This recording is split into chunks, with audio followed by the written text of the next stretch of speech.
Hello and welcome to all of you. Myself Deepak Dewangan और आप देख रहे हैं एग्रीज्यू एग्रीकल्चर एंड बायोलॉजी की संपूर्ण सरल और सटीक पढ़ाई और हिंदी इंग्लिश नोट्स के साथ पढ़ाने वाली यूट्यूब की एकमात्र चैनल। आज मैं आपके सामने एक और नया वीडियो साथ पेश हूँ जिसमें आज हम लोग पढ़ने वाले हैं पेनक्रियास के बारे में। तो आज पर डिटेल्स इसमें पढ़ने वाले हैं कि पेनक्रियास या अग्नाशय क्या होता है, उसमें कौन कौन से भाग होते हैं और इसमें इंसुलिन का स्रावन जो है कौन सा भाग से होता है। इंसुलिन का अगर कम स्रावन होगा या इंसुलिन का ज़्यादा स्रावन होगा तो उससे हमको क्या लाभ होगा और क्या हानि होंगे, और इसके साथ साथ इसमें इंसुलिन को जो है कहाँ दिया जाता है। आप लोगों ने बहुत बार देखे होंगे इंसुलिन को जो है ब्लड के माध्यम से दिया जाता है, तो ब्लड के माध्यम से ही क्यों दिया जाता है, उसको ओरल तौर पे क्यों नहीं दिया जा सकता। इन सब चीज़ों के बारे में पूरा डिटेल से जानकारी इसमें हासिल हम लोग आज करने वाले हैं। तो इस वीडियो को बिना स्किप किए अंतिम तक देखते रहिए और समझने का कोशिश कीजिए कि क्या इसमें हम लोग पढ़ रहे हैं। और अगर आप हमारे चैनल पर नए हैं तो हमारे चैनल को सब्सक्राइब करें, लाइक एंड शेयर जरूर करें ताकि ज़्यादा से ज़्यादा लोगों तक ये हमारा वीडियो जो है पहुँच सके और उनको भी इसका लाभ मिल सके। तो शुरू करते हैं। सबसे पहले पेनक्रियास हमारा हेडिंग है आज का। पेनक्रियास है, इसी को बोलते हैं हिंदी में अग्नाशय के नाम से जो है वो जाना जाता है। तो पेनक्रियास जो है वो कहाँ पर पाया जाता है और उसका क्या काम होता है ये जानना हमारे लिए बहुत ही जरूरी है, क्योंकि पेनक्रियास अग्नाशय हमारे इतना महत्वपूर्ण भाग है कि उसके बिना हमारा जो डाइजेस्टिव सिस्टम या हमारा जो शरीर है वो नहीं चल सकता। तो पेनक्रियास बहुत ही इंपॉर्टेंट भाग है। तो सबसे पहले देखेंगे इसका पोजीशन, ये जो है वो कहाँ पर पाया जाता है। जो हमारा पेनक्रियास है वो कहाँ पर पाया जाता है, तो ये जो है अमाशय के पीछे यू आकार की डियोडिनम के मध्य पाया जाता है। अमाशय के पीछे मतलब आपके जो स्टमक होता है तो स्टमक के पीछे यू आकार का जो डियोडिनम यानी कि आपका स्मॉल इंटेस्टाइन का सबसे पहला भाग होता है डियोडिनम। तो डियोडिनम जो है यू आकार के हैं, तो उसी डियोडिनम के यू आकार के बीच में जो है वो पाया जाता है। जैसे कि आप जो है डायग्राम में देख पा रहे हैं कि उसमें यू आकार के जो है वो डियोडिनम है, उसके बीच में आपका पेनक्रियास जो हल्के पीले कलर में आपको जो दिखाई दे रहा है जो कि आपका पेनक्रियास है, और या उसी के हिंदी में बोलते हैं अग्नाशय, जो क्या कर रहा है सीधा सा वहां जो है अपने रस को सीधा सा डियोडिनम में डालने का काम इसमें वो करता है। ठीक है, तो अब उसके बाद हम लोग इसमें देखेंगे। देखिए अमाशय होता है, ठीक है, स्टमक होता है, हमारे पास स्टमच होता है, स्टमच ये होते हैं। तो स्टमच में क्या होता है, भोजन का एकत्रीकरण होता है। भोजन जितने भी आते हैं हमारे पास स्टोर होकर रहता है। जैसे कि इससे पहले वीडियो में मैंने जो है स्टमक को बताया था, अगर आप उसको नहीं देखे तो मैं ऊपर आई बटन भी इसका लिंक दे रहा हूँ, तो आप वहां पर जाकर देख सकते हैं। तो स्टमक क्या होता है, हमारे में भोजन का स्टोरेज करके इसमें रखता है एवं जो इसमें केमिकल डाइजेशन की प्रक्रिया इसमें होता है। तो स्टमक में क्या होगा, हमारे पास जो है एसिड वगैरह आकर इसमें मिलते हैं, HCl वगैरह इसमें मिला हुआ रहता है। तो बहुत ज्यादा एसिडिक होता है हमारा भोजन जो है, तो उसको जो है न्यूट्रलाइज करने के लिए, उसके एसिडिक को जो है कम करने के लिए जो है पेनक्रियास के थ्रू जो है कुछ विशेष प्रकार के यहाँ पर जो है क्या सिक्रीट होगा, जिसको बोलते हैं हमारे डाइजेस्टिव एंजाइम। तो डाइजेस्टिव एंजाइम सिक्रीट होंगे जो कि स्टमक से आने वाले जो भोजन है, जो हमारे पास फूड है, उसको जो है क्या करेगा, पाचन करने में उसको जो है हेल्प करेगा, मतलब सीधा सा उसका अवशोषण करने में हेल्प करेगा। तो इसीलिए हमारे में जो पेनक्रियास होता है कहाँ पर, जैसे जो स्टमक है आपका सीधा जाकर कहाँ खुलेगा, डियोडिनम में जाकर खुल ओपन होगा। जो स्टमक है कहाँ पर खुलेगा आपका, डियोडिनम में जो है वो ओपन होगा। इस तरह से इसमें डियोडिनम में ओपन होगा। तो डियोडिनम में जब ओपन होंगे तो उसका जो शेप होता है आप हल्का सा आपको यू आकार का बनेगा इस तरह से।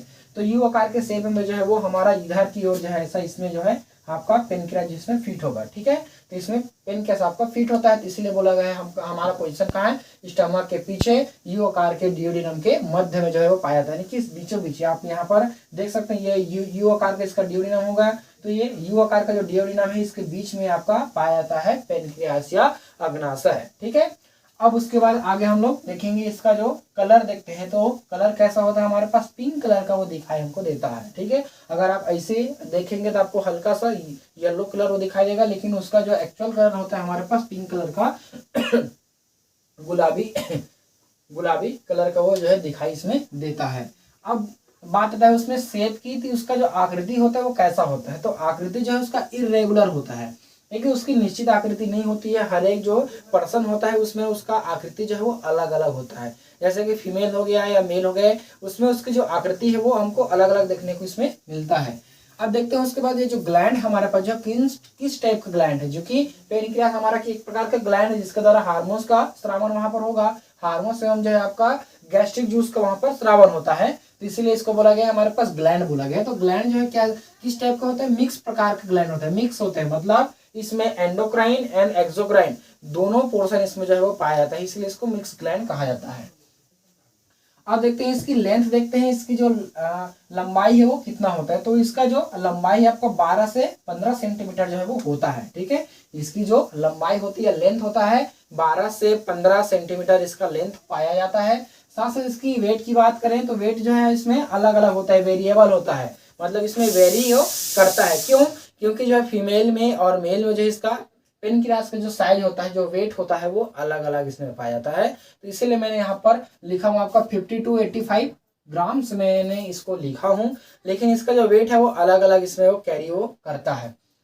अब इसमें बात करते हैं इसकी संरचना के बारे में। तो संरचना की जब इसमें बात करते हैं तो संरचना में इसमें दो पोर्शन पाया जाता है। पहला होता है हमारे पास एक्सोक्राइन पोर्शन और दूसरा होता है इसमें एंडोक्राइन पोर्शन। ये पहला है हमारे पास एक्सोक्राइन और दूसरा है एंडोक्राइन पोर्शन। तो दो पोर्शन इसमें पाया था, मतलब दो पार्ट्स इसमें वो पाया जाता है, ठीक है। तो दो पार्ट्स में हमको अब इसको पढ़ना है। तो सबसे पहला जो भाग हमारे पास जिसमें हमको पढ़ना है एक्सोक्राइन पोर्शन। तो एक्सोक्राइन पोर्शन को इसमें पढ़ते हैं। तो एक्सोक्राइन जो पोर्शन होता है वो हार्मोन्स का सीक्रेशन नहीं करता, ठीक है। एक्सोक्राइन जो इसका पोर्शन होता है वो हार्मोन्स का स्रावन नहीं करता है, कोई भी प्रकार के हार्मोन्स का सिक्रेशन वो नहीं करेगा।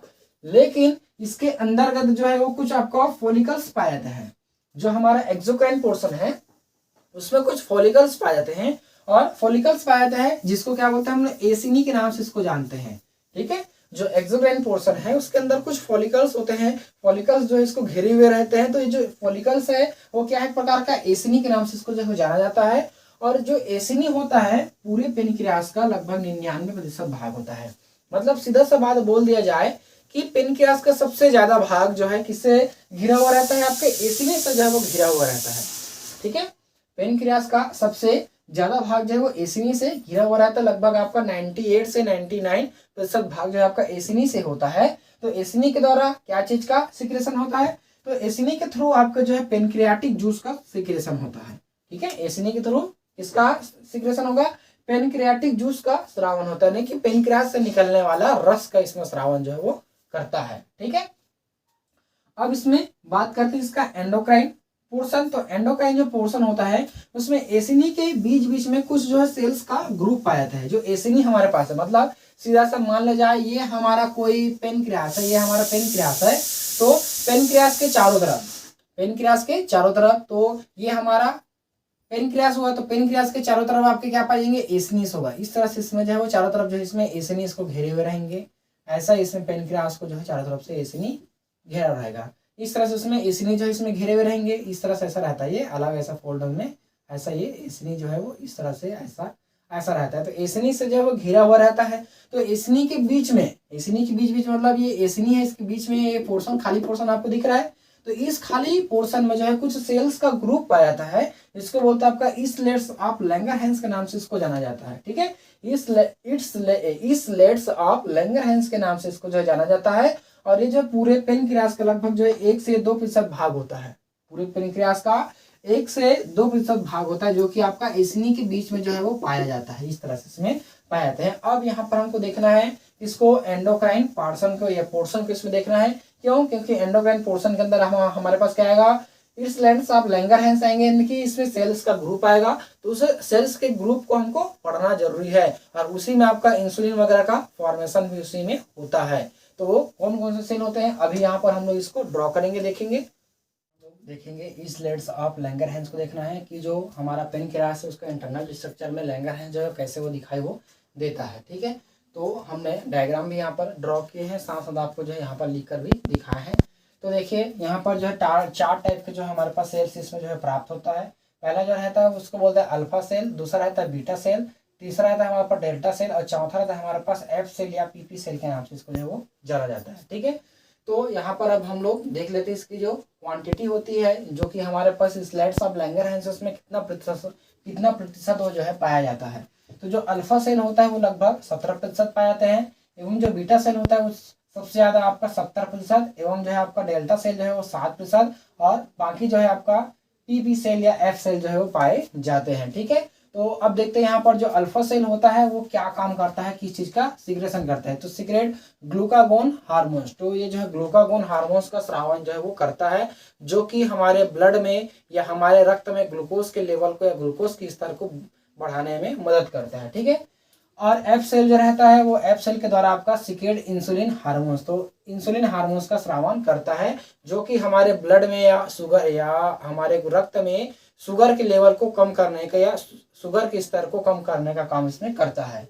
और जो हमारा डेल्टा सेल होता है वो सिक्रेट करता है सोमैटोस्टेनिन का, इसमें स्रावन जो है वो करता है, जो कि एक प्रकार का हमारे पास ग्रोथ हार्मोन्स होता है सोमैटोस्टेनिन, जो कि हमारे में ग्रोथ हार्मोन्स के रूप में काम करता है। मतलब का सीधा सी बात है वो इनहिबिट करने का काम करेगा हमारे ग्रोथ सोमैटोस्टेनिन हार्मोन्स को जो है वो इनहिबिट करने का काम करेगा हमारे जो है हाइपोथैलेमस को, जो कि ग्रोथ करता है हमारे शरीर का, उसको इनहिबिशन में हेल्प करेगा। अब साथ साथ जो है इसमें आता है हमारे पास एफ सेल या पीपी सेल, तो ये जो है हमारे में पेनक्रियाटिक पॉलीपेप्टाइड्स का जो है वो स्रावन इसमें करने का काम इसमें करता है। तो इसका वर्क अभी हम लोग धीरे धीरे इसमें पढ़ेंगे। तो सबसे पहले आएंगे हमारे पास अल्फा सेल, जिसके द्वारा आपका ग्लूकागोन हार्मोन्स का स्रावन इसमें होता है। उसका क्या काम होता है देखते हैं।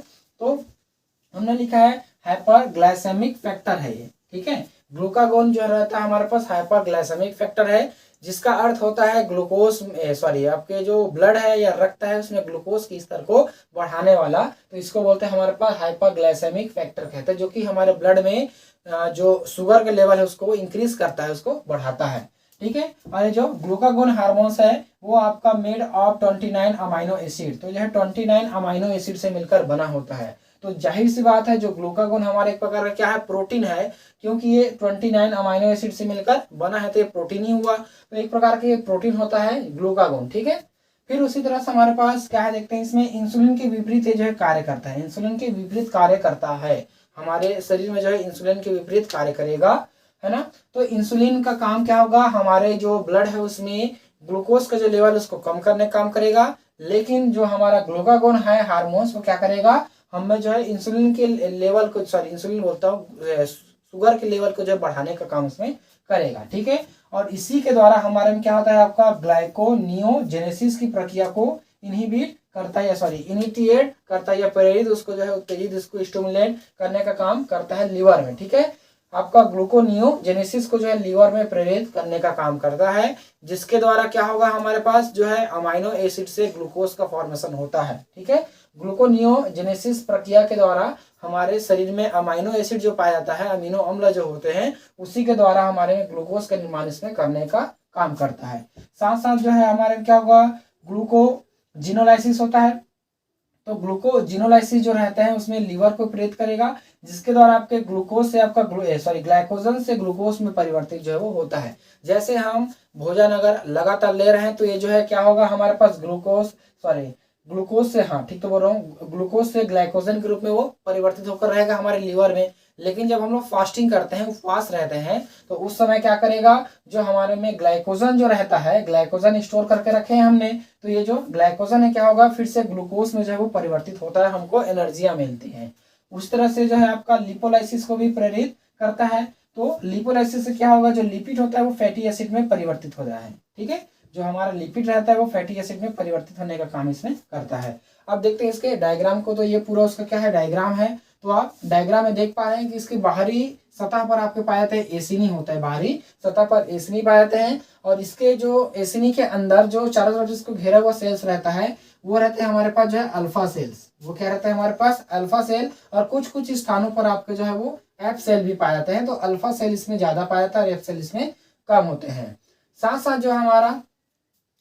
जो हमारा बीटा सेल है, तो बीटा सेल कितना पाया जाता है, 70% बीटा सेल इसमें होते हैं। तो इसके अंदर की तरफ जो है आपके बीटा सेल्स होते हैं, और बीटा सेल्स के बीच बीच में आपका जो डेल्टा सेल इसमें जो है वो पाया जाता है। ठीक है, तो ये डेल्टा सेल इसमें जो है आपके क्या होता है, बीच बीच में इसमें जो है वो पाया जाता है। ठीक है, तो ये उसका डायग्राम है, इसमें फिग होगा आपको स्लेट्स ऑफ लैंगरहैंस के नाम से इसको जानेंगे। तो इसमें चारों तरफ एसिनी होगा, और एसिनी के अंदर इसमें स्लेट्स ऑफ लैंगरहैंस होंगे, तो इसमें आपके अल्फा सेल होगा चारों तरफ से घेरे हुए। साथ साथ इसमें कुछ स्थानों पर एफ सेल भी होगा, और एफ सेल के अंदर या अल्फा सेल के अंदर जो है पूरा तरीका से यहाँ पर आपका बीटा सेल्स रहेंगे, और बीटा सेल्स के बीच बीच में आपका डेल्टा सेल्स इसमें जो है वो पाया जाता है। अब देखते हैं यहाँ पर हम लोग जो है ये अल्फा सेल तो पूरा हो गया। अब देखेंगे उसके बाद बीटा सेल।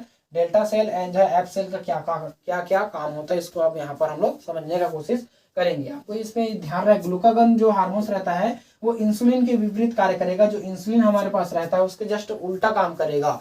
इंसुलिन जो हमारे रक्त में या ब्लड में शुगर के लेवल को कम करता है, लेकिन ये क्या करेगा, शुगर के लेवल को बढ़ाने का काम करेगा। ठीक है, चलिए उसके बाद यहाँ पर हम लोग इसका समझते हैं। दूसरा सेल को देखेंगे। यहाँ पर बीटा सेल्स के द्वारा जो है इंसुलिन का स्रावन होता है। तो इसका देखते हैं, मोलिकुलर वेट जो रहता है हमारे पास जो 6000 डाल्टन के मध्य जो इसका होता है।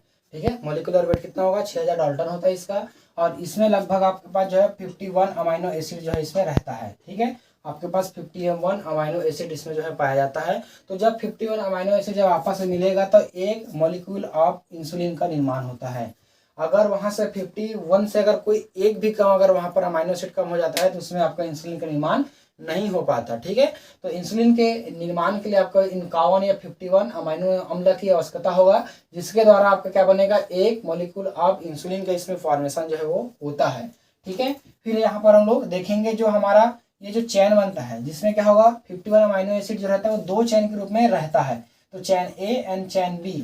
चैन ए जो रहता है इसमें 21 अमाइनो एसिड होते हैं, और चैन बी जो रहता है इसमें 30 अमाइनो एसिड जिसमें पाया जाता है। और दोनों के बीच, दोनों चैन के बीच क्या है, हमारे पास जो है वो डाई सल्फाइड बॉन्ड जो इसमें पाया जाता है। डाई सल्फाइड बॉन्ड के थ्रू जो है आपस में जुड़ा हुआ जो है वो रहता है। ठीक है, चैन ए एंड चैन बी जो है दोनों के बीच आपका डाई सल्फाइड बॉन्ड इसमें जो है पाया जाता है।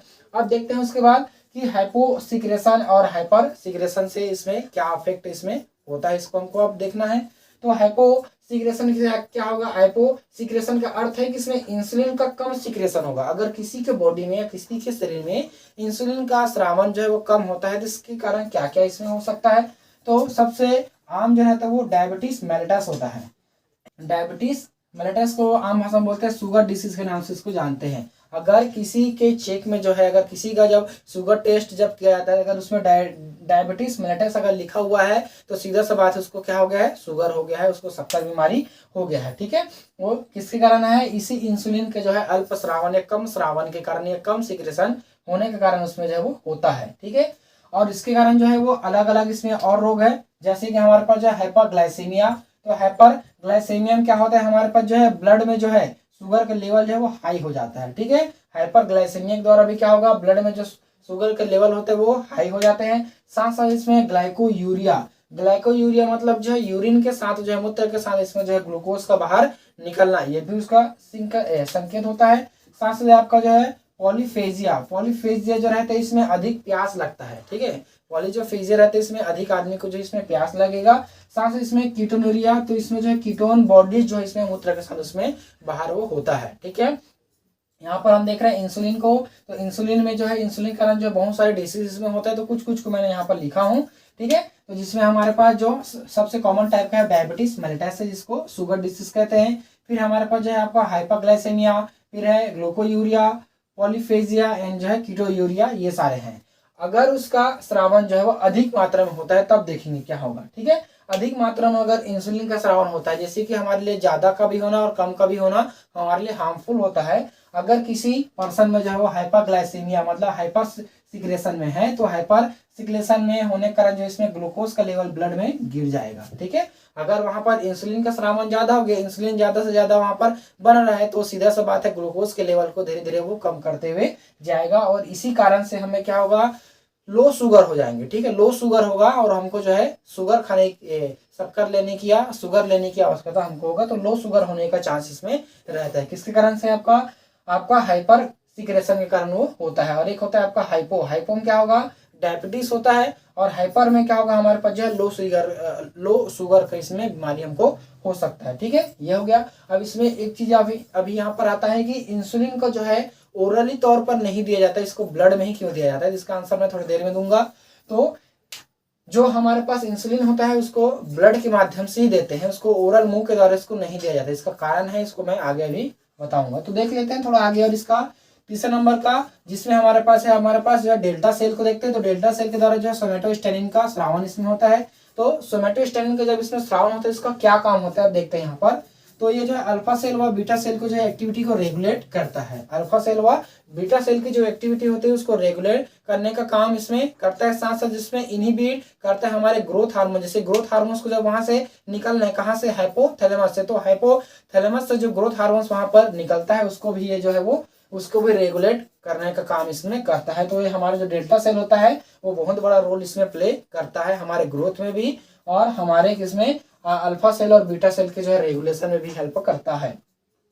साथ साथ जो है आहार नाल में पचित भोजन के अवशोषण को इसमें रोकता है। ठीक है, आहार नाल के द्वारा जैसे गैस्ट्रोइंटेस्टाइनल ट्रैक है यानी कि हमारा इसोफेगस है, तो हमारे इसोफेगस वगैरह जो है उसमें पचित जो भोजन है, कुछ मात्रा में भोजन का पाचन वहीं पर भी होता है, जिससे मुंह से हमारा भोजन का पाचन शुरू हो जाता है, तो उसका अवशोषण हमारे आहार नाल में ना हो सके, इसलिए उसको रोकने के लिए हमारे पास सोमेटोस्टेनिन जो है वो रहता है।